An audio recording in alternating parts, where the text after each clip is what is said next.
Today in The Modern Parent, Halloween is a fun tradition children of all ages look forward to each year. However, it is important to balance the thrill and excitement with safety measures to ensure that everyone can have fun and be safe. Safety is the #1 most important thing for children to remember on Halloween night. Fun is the second most important, so be sure your child is prepared.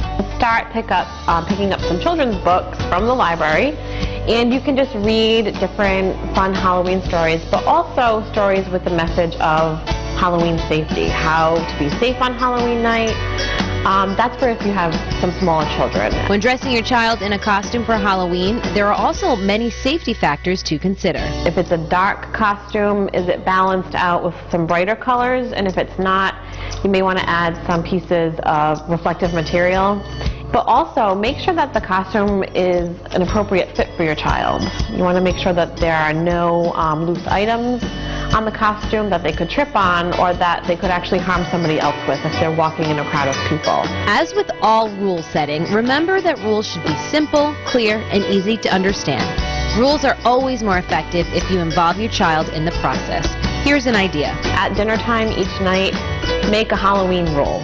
So the whole family is sitting down at the dinner table. We're going to start a list. We're going to create this list all the way until Halloween comes, and every night we're going to put a rule as to how to be safe for Halloween. You're a parent of a teenager who wants to have fun on Halloween night. Remember to keep a positive attitude. This will help prevent them from rebelling against your rules. Maybe you offer to throw a party for all of the middle school kids or all of the high school kids at your house.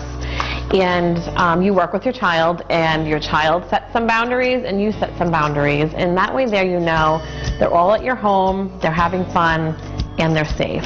Halloween isn't for everyone, but there are some great alternative ideas to the typical trick-or-treating. Reach out to your child's school. Maybe they'll have, a haunted dance for the middle school kids or the high school kids. Or for the younger ones, maybe there'll be a special, ice cream treat Halloween night. Sponsor an event at the school, and that way there it's open to the whole community. Everybody's off the street, you're safe, and you're still having fun. And for more tips on costume safety, rule setting, and Halloween alternatives, visit foxprovidence.com.